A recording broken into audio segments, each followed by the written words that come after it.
วั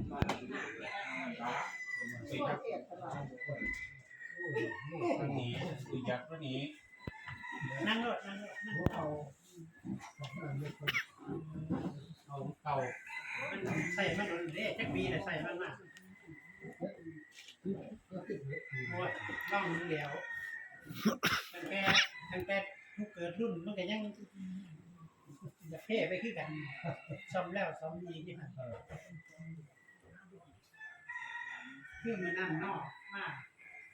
มันสีเข้าไปแล้วลงไปในไงเปิดได้ตอนนอกหาโซ่เปิดกัน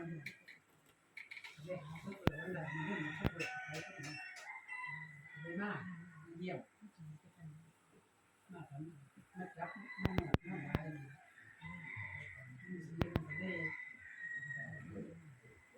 เอาหน้าจับใช่